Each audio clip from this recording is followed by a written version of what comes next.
All right, good to go. Right, welcome to Big Data London. And there's more to DI than just AI. Who doesn't love an acronym? Evolve or be left behind. So during the session today, we're going to be uncovering the modern analytical approaches to augmented intelligence. Ultimately, we're going to look at the evolution of analytics over the years. We're not going to spend too long on that. That's probably too traumatic for a whole bunch of us, but we'll go through a brief reason on why Pyramid exists today as an organization. So thanks for being here. And this will actually be a live product demonstration of how we go there end to end. So, you know, it's all very well seeing lots of pretty slideware, but we actually want to get into the depths of the platform itself and show you exactly how you can deliver on this. So, a lot of us have seen the evolution of analytics over the years, starting with the first generation traditional legacy vendors that were dealing with static reporting, limitations in data ingestion. I remember building Esso's first data warehouse a long time ago for additive blending. And, you know, there were some significant challenges around that. Siloed data, obviously limited data sources. You're really stuck to sort of SQL querying and obviously very high implementation costs. We then sort of moved to generation 2, which had this notion of self-service, right? Everybody was keen to be able to self-serve on data. And that ended up the whole industry moving towards pretty visualizations, pictures, bubble charts, all of the usual line charts, grids, and those sorts of things, which in theory was all very well if you knew what that represented or what that meant. Most people still don't today. There's a massive distinction between the analytics persona and the business persona, the people who are actually wanting to use analytics for a purpose to drive change in the business that they represent. And so the big challenges with those are data governance concerns, security, compliance, and obviously one that lots of organizations see today is the adoption. We get that every day. We don't get people using the data. I think there's a statistic out there. I think only 24% of BI solutions are actually adopted effectively in organizations. That's a huge cost. Generation 3. Obviously, this is moving to embark on data science and new sets of solutions. And these were meant for those data scientists. High code, highly sophisticated focus and use cases that would allow data ingestion and analyze your data at a level never anticipated before. But again, there's challenges with that. I think a lot of us are recognizing what's happening in this space today. Yes, complexity, data privacy, and ethics. I think the skill gap, the human element of this is there aren't enough people in the field to deliver what we need from a business perspective. There aren't the skills. There isn't the capacity, and so we've got to do something in a different way. It just doesn't scale. And so this leads to the 4th generation, which is decision intelligence. And this is being more and more widely recognized in the market, that you have to bring together these 3 sort of legacy disciplines to bring data to people in a fundamentally different way.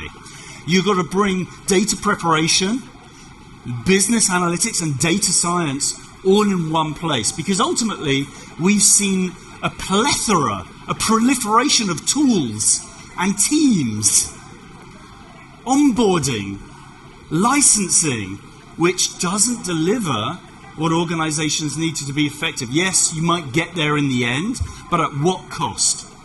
What does it take?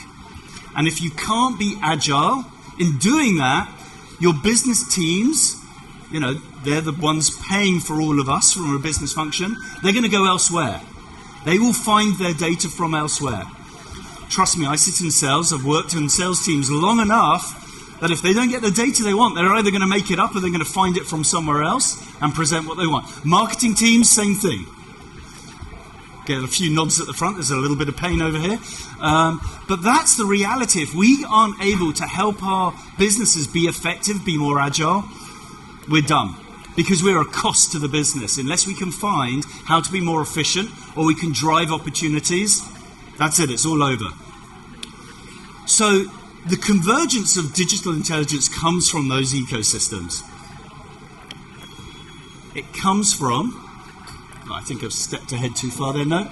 Bring the ability to bring those elements together and connect to any data, anywhere, for any analytical need by anyone. That doesn't mean you're going to have somebody sitting there sort of plumbing around up to their elbows in the data themselves. It means giving them curated data sets that they can utilize in a way so that they can deliver any analytics need. And that's the sweet spot. We need to be able to empower our businesses to be able to utilize the data more effectively. And I am going to show all of these different elements, to be able to model the data without leading to data governance issues, data leaks. Right? We hear that a lot as well.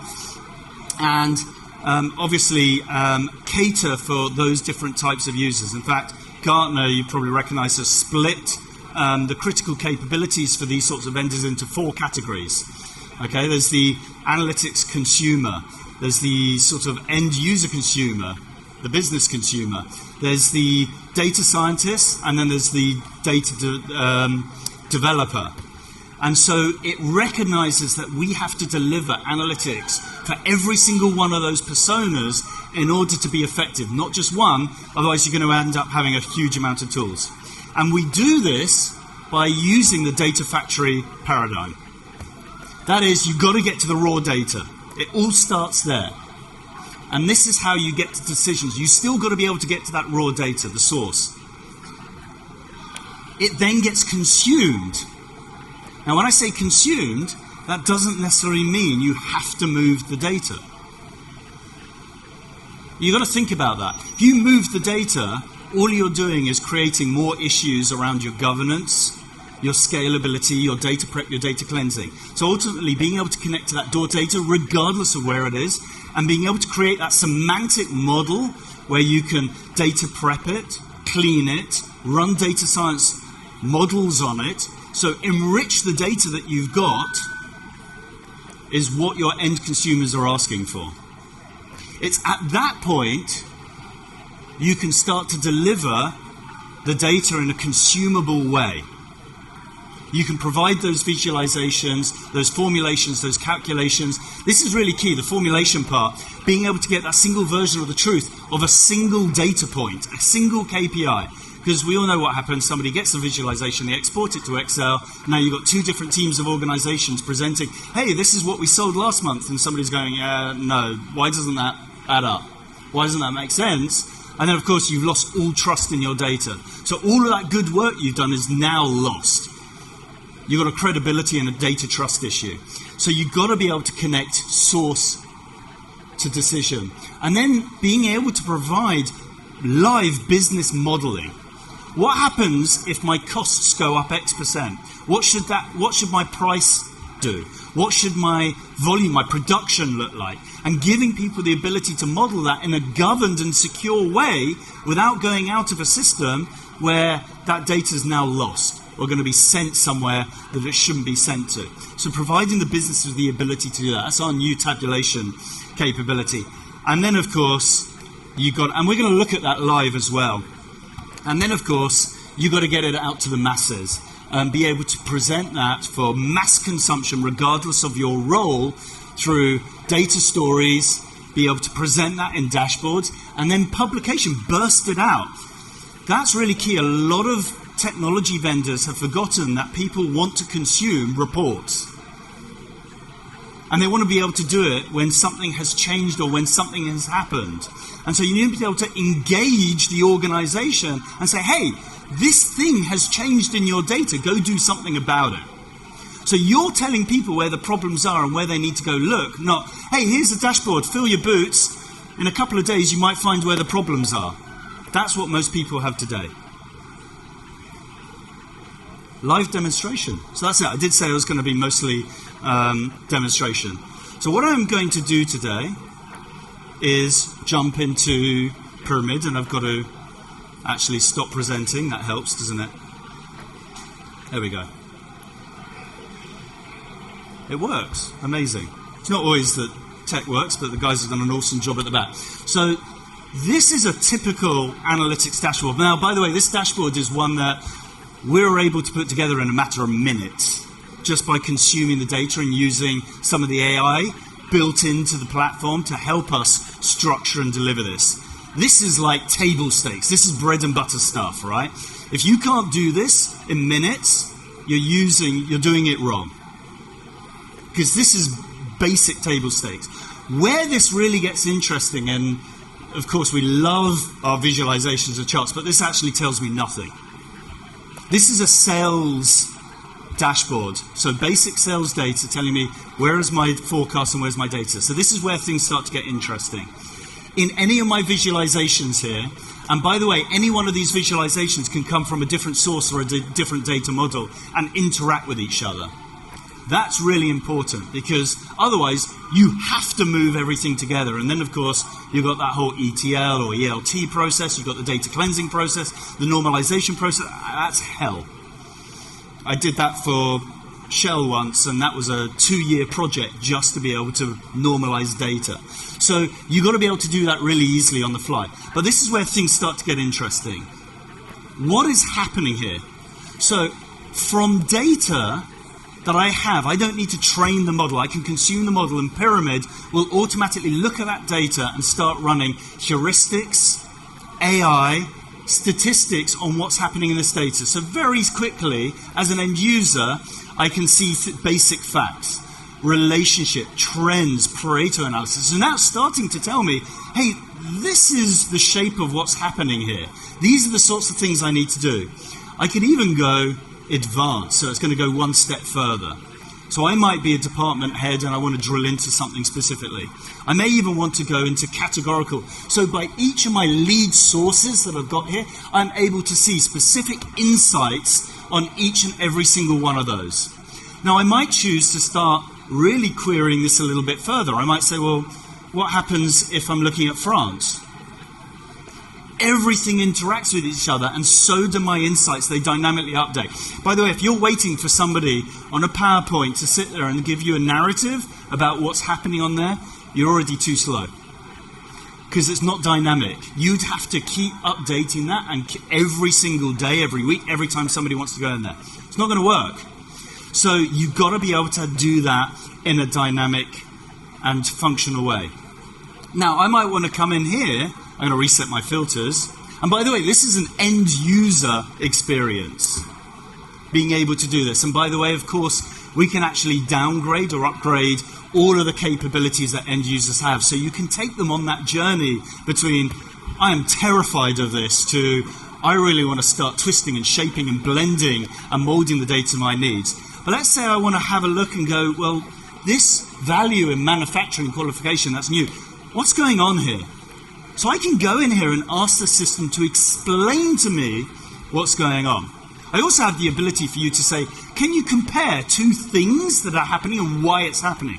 Now, all right, it's telling me that companies of this size in this qualification stage are a really good target for me from a sales perspective. But I might want to go one step further. I might want to understand that and break that down even further. So I'm like, well, okay, what are the factors impacting this? So now I know that organizations of 1 billion to 500 billion in revenue with less than this employees are impacting my sales targeting, my sales forecast the most. Okay, that's really interesting, but what if I want to go a step further and understand how that's then clustered? So now I can see the clustering of this information even further. So the system is guiding me to be able to make much smarter decisions. I can analyze each and every single one of these different factors that's influencing my data, and I also have the ability to go, infamous bubble plot, and I go, I can't tell what's going on here. Why is that useful for me? So I might say, you know what? Just change my visualization. This is where I wish I brought my glasses because I can't see what I'm doing here. And say, well, what's happening on a temporal basis over time for my forecast in this category. So I could start to see what's the seasonal impact of sales in these organizations. That might be if I've got regular launches. I reckon Apple does this pretty, proficiently. Every September they have a launch of every single product. That is a seasonal part. Black Friday, when you're sort of doing shopping channels, we all know if you're in a retail business, you don't do anything. You do not touch your data model from June onwards. And then you've got to run to do the next evolution in your data. It's this insight that's giving me the ability to really shape and control what we're doing and how we're doing it. So, let's go a step further. And by the way, if I do want to do things like get alerts or have a conversation, and of course I've got all of the other things that I might want, my ads, my swap, my dice, and do all of that, wonderful. But let's start thinking I am a fairly, low technical user in terms of looking at this. I just want to have a conversation with the system. I might look at my wonderful bubble chart, but I need the raw data here.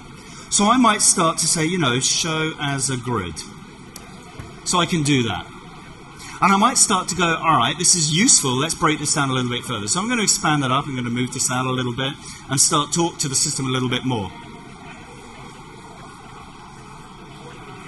And I might say, it's all really wonderful, but I don't think I need a lead source at this point. So I'm going to remove it. And in doing so, the system is anticipating what I'm going to write because it's reading the semantic model, the virtual model that sits over on the top of all the data. So I'm going to remove lead source, hit go. Okay, I'd actually like to swap my company industry now. So it's going to enable me to do that. And I'm going to swap it with, let's say, company size. Done. I'm also going to add year. All right. Pivot. Okay, that's great. That's giving me something. Now, this is a fundamentally different query to what I had before. But as an end user, I can do that. But I can also say, get me some insights. So now I'm shaping the query and the information to what I want and what I need to deliver me the ability to take my next best action.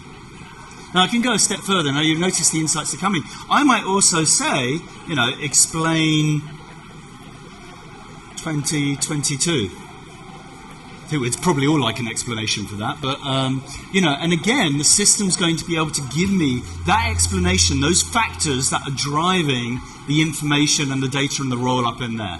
So this is how you can enrich how people utilize Pyramid to be able to do this. And we have other elements where you can start to analyze further and all of those sorts of things. I'm not going to bore you. In fact, come to our booth later if you want to deep dive on those.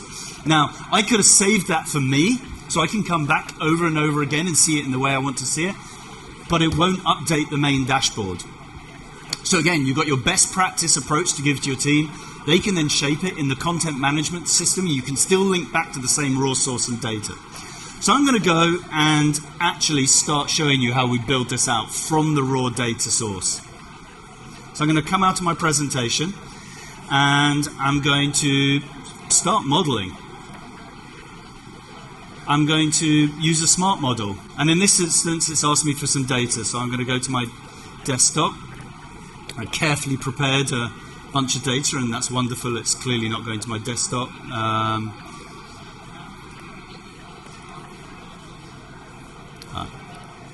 It's the simple things, isn't it? Right, and I'm going to just drop in my sales data. Apparently, I'm not going to drop in my... Oh, yeah, I just need to select OK.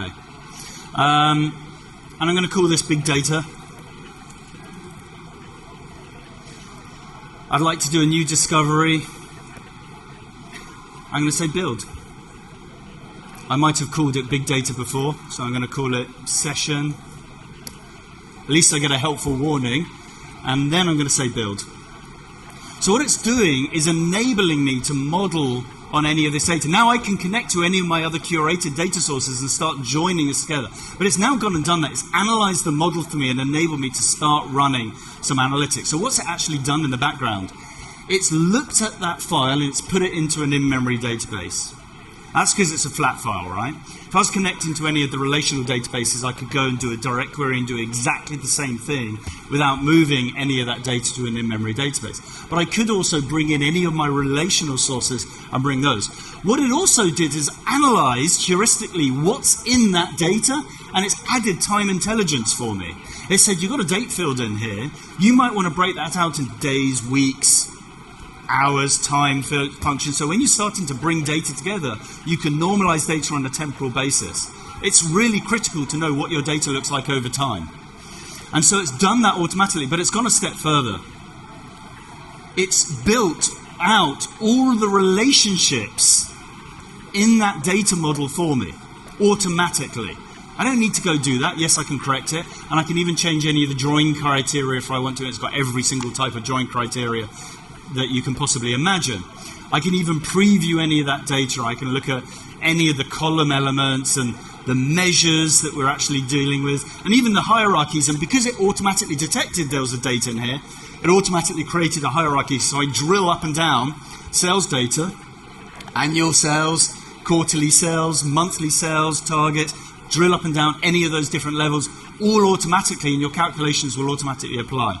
Locations, product SKUs, all through, finances, all critical elements that are required in order to do this. And of course you can schedule this, execute it as part of the master flow. That's really easy. I'm going to go a step further. What if I want to say, hey, I'd like to do a similar thing, but this time I'd like to go to one of my relational sources. You can see a whole list of stuff. Some I've got enabled, some I haven't. Probably sort of have a look at the curiosity of the SAP ones. Yeah, we can go to SAP data without moving it and query every single CDS view, every business rule, without losing your compliance, governance, or security. That's really big, especially if you're in manufacturing. In this instance, I'm going to have a look at my Postgres database. I'm going to say, I'd like to do a direct query here. And again, if I have a look at that, it's going to look at that database. And you notice it's a different schema. It's going to be able to do that for me. In this instance, I want to build a model from this. I don't want to do a direct query. But I want to run some, I want to query this, but I don't really know SQL. So I might be a business analyst. I've got a data source, but I don't know SQL. But I need to do something with this. So great.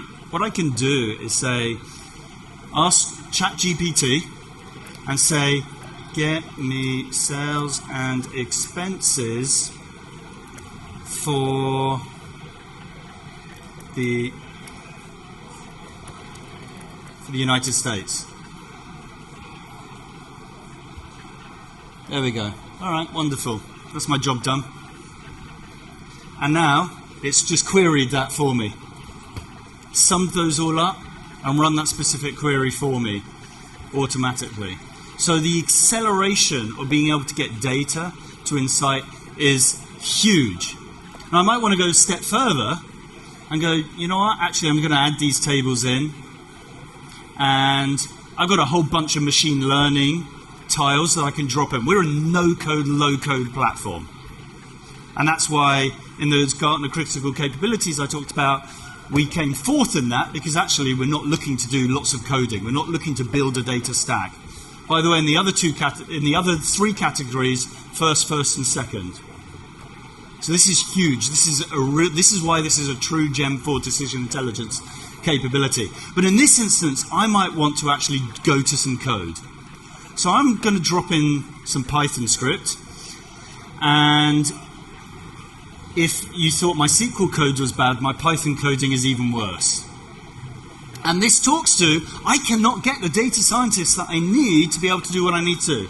But you know what? I'm going to connect up my tables and I go, give me some help. So I would like some market basket analysis. Do that after a glass of wine. It makes it a little bit harder. And it will go away and get me the absolute best algorithm I need to run my market basket analysis with the field data that I have. There we go, wonderful. Great, so then what I could do is just sort of say, you know what, now I've enriched that, I'm going to just drop it into a new in-memory database. We'll call it Big Data Session. Connect all, and that's my model done. I can start running, I can just run that data, and I've now enriched it. It's saying, it's red here because I haven't actually connected the column output on that, but I'm not even going to bother. But that's really important, incorporating these elements into what everyone's doing every day is incredibly powerful. So one of the next steps in going that step further is that data modeling part. I'm just checking how we're doing on time, and we don't have much time, so I'm going to speed up. One of the other things is once you've now created your model, you actually want to start doing some proper modeling on it that we talked about. So I'm actually going to go and create a tabulation. So yeah, it looks like a spreadsheet. Of course it does. That's where everybody does their modeling. But this is governed and it's secure. Now the big problem you have if you're doing this in a spreadsheet is you run out of rows. If you have a spreadsheet that gets rather large because you're doing modeling, you move that around, you give it to somebody else if you have to, and it's going to creak. And that's because you're rolling up a queue. There's more laughter there. There's lots of pain in the audience. It's sort of good to see. That's what we're here for. But what this will enable us to do is do things like, you know what, I've got a discovery here. Maybe it's my loan data. I'm just going to drop it in. Great. Okay. So that could be my aggregation from a huge discovery or a huge data science exercise that I've run in the model. Amazing. So I'm bringing out some other data. Now, I might also want to use, and by the way, yes, of course, there's every single function that you could possibly imagine that you could start doing this. And by the way, this is a great way of doing data blending if you are not allowed to touch or move data. Because I can bring data in from two entirely different data sources and models. And you can see how it's connecting that up in exactly the way that Analytics for Office or any of those other elements would do it, two totally separate models and data. But the great thing is I can run calculations between these and then visualize them in a way that nobody has ever done before, connected to the live data. But I might go a step further and go, you know what, I want a, loan calculation for 5,000 over 10 years at 7% interest. If only it was that low, right? But again, I can go ask ChatGPT to go get me that formula, because I don't know. I knew there was a formula there, but I didn't know how to do that. So I can easily go get that and go, you know what, I'm just going to switch out that 5,000. This is where the screen's so small I can't see it. There we go. So I might then just copy that.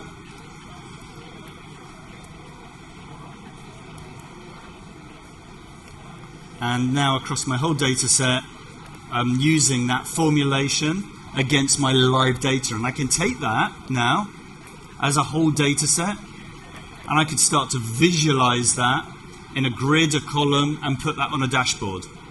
So I could start that as a stacked column chart across all of my data that I can now apply and drop straight into my dashboard. I can even put parameters so that somebody could say, well, what happens if the interest rate changes, goes up or down? So we're doing this for finance institutions. They're going, well, what happens if this investment goes up, or what happens if it goes down, or what do I need to do if my portfolio changes? And we can also bring things like Solver into this and say, show me the best fit. Things that we're doing, I've got to finish now, that we're doing for supply chain, logistics, and those sorts of things, warehouse capacity. And there was one last element that I can do is, let's say in my dashboard, I would like to change my theme. I can actually say, generate a background, get me a high-res technology image which is yellow, and a little grey.